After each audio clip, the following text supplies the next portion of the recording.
God did not send his Son to the world to judge it, but to save it. What encouraging words for you and for me.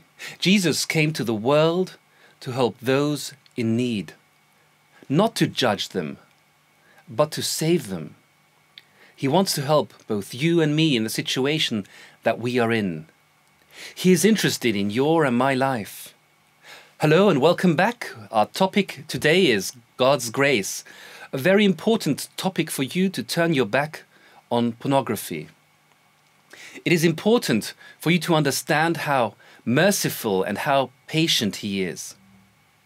John 6:35-37 says, "Then Jesus declared, 'I am the bread of life. He who comes to me will never go hungry, and he who believes in me will never be thirsty. But as I told you, you have seen me and still you do not believe. All that the Father gives me will come to me, and whoever comes to me, I will never drive away.'" We are challenged to run to Him, to still our hunger and thirst, not to run away from Him. When we sin, however, we often do just that and run from Him instead of to Him, where we can receive mercy and forgiveness. He will never turn us away. It says, "All that the Father gives me will come to me, and whoever comes to me, I will never turn away." Let's take a look at how Jesus treated those who have sinned in the Bible, just like us. How did He treat the woman at the well, for example, who had had 5 husbands? Did He push her down the well and shout after her, "Down there you go, you sinner"? Or did He meet her in love? In my Bible, it says the latter. Sin is sin, and Jesus calls it so.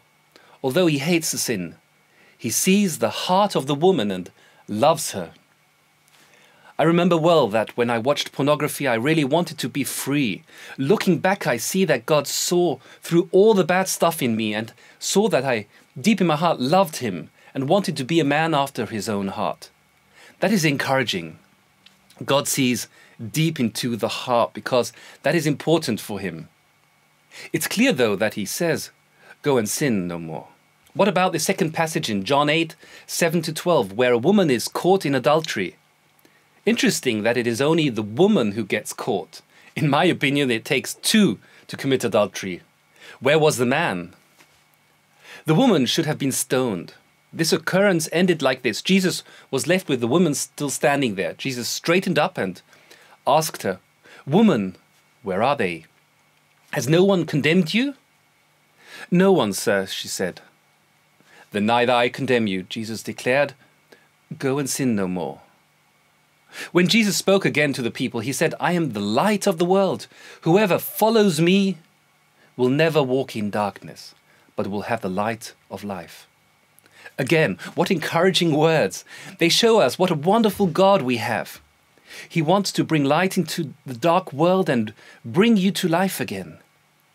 He is so merciful, and His forgiveness feels so good.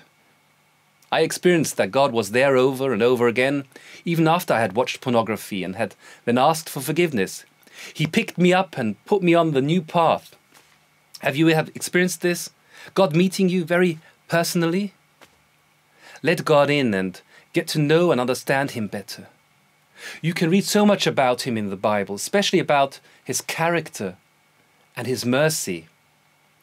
A good friend of mine, Mike Janang, has written a book called Road to Grace, which has helped many people to get out of pornography.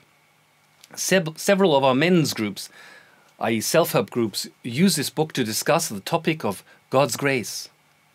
Mike nearly ruined his marriage through an affair and pornography.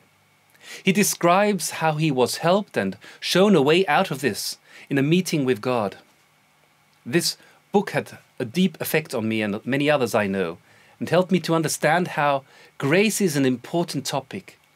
I know too how important it is to defeat sin and make an end to it, however.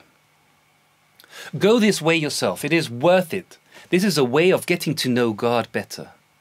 A path of grace that helps you to understand the deep love that God has for you. That is much greater, this love, than you can ever understand. I invite you to drop by and see the next part of this video course again. See you then.